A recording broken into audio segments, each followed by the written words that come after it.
Phulambri police station हद्दीतील नायगाव येथील वैशाली विष्णू धांदू या नवविवाहितेने राहत्या घरात गळफास घेऊन आत्महत्या केली असून पोलीस कारवाई करत नाही तोपर्यंत मृतदेह ताब्यात घेणार नाही अशी भूमिका घेत नातेवाईकांनी ग्रामीण रुग्णालय समोरील जळगाव छत्रपती संभाजीनगर महामार्गावर रास्ता रोको केला।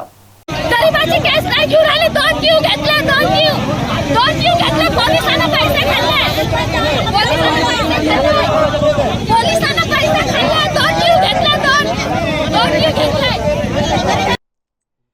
याबाबत सविस्तर माहिती अशी की आमठाणा येथील रहिवासी असलेली वैशाली हिचा विवाह एका वर्षापूर्वी नायगाव येथील विष्णू धांदू यांच्यासोबत झाला होता। मात्र या ना त्या कारणावरून दोघांमध्ये नेहमी भांडण होत असल्याची माहिती नातेवाईकांनी दिली आणि या वादातून 4 मे रोजी दुपारच्या वेळी घरातील हुका सोडणीच्या साह्याने गळफास घेत आपली जीवनयात्रा संपवली। वैशालीने गळफास घेतल्याचं कळताच आरडाओरड झाली आणि फुलंब्री पोलिसांना याबाबत माहिती मिळाली आणि यावेळी पोलीस निरीक्षक पोलीस हेड कॉन्स्टेबल अनंत पाचंगे हे घटनास्थळी रवाना झाले आणि वैशालीचा मृतदेह ताब्यात घेतला आणि रात्री ग्रामीण रुग्णालयात मृतदेह आणण्यात आला। मात्र सकाळी 11 वाजता मृतदेहाचे शवविच्छेदन झाले। तेव्हा मयत वैशालीचे आई वडील आणि नातेवाईक पोलीस स्टेशन मध्ये गुन्हा दाखल करण्यासाठी गेले असता पोलीस गुन्हा दाखल करून घेत नाही असे लक्षात आल्यानंतर नातेवाईकांनी ग्रामीण रुग्णालयात काही काळ रास्ता रोको केले।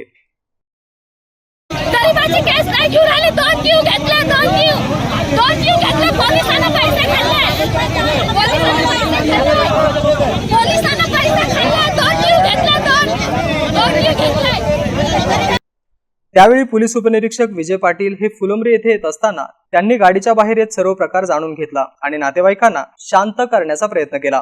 आरोपीस अटक करत त्याच्यावर गुन्हा दाखल करण्याचे आश्वासन त्यांनी दिले आणि यावेळी पोलीस उपनिरीक्षक पाटील यांनी शवविच्छेदन करणाऱ्या वैद्यकीय अधिकारी डॉक्टर टी.एम. शेख यांच्याशी चर्चा केली असता मृत्यू नेमका कशामुळे झाला हे मयत मुलीच्या नातेवाईकाला सांगा असे सांगायला गेले असता डॉक्टर टी.एम. शेख यांचे पतीच अधीक्षकांना उत्तरे द्यायला लागले असता तुम्ही कोण असा प्रश्न पोलीस उपअधीक्षक यांनी केला असता मी त्यांचा पती असे सांगितल्याने तुम्हाला मध्ये बोलण्याचा काही अधिकार नाही असे म्हणत नेहमी पत्नीसोबत राहणाऱ्या पतीस खडसावल्यानंतर पाटील यांनी सर्व परिस्थिती हाताळली आणि नातेवाईकांना पोलीस स्टेशन मध्ये फिर्याद देण्यास सांगितलं। त्याचबरोबर आरोपीस ताब्यात घेण्यात आले आणि त्यानंतर नातेवाईकांनी मृतदेह ताब्यात घेतला। त्याचबरोबर अंत्यविधी देखील करण्यात आला। Mahavir Jaiswal, MC news, Phulambri.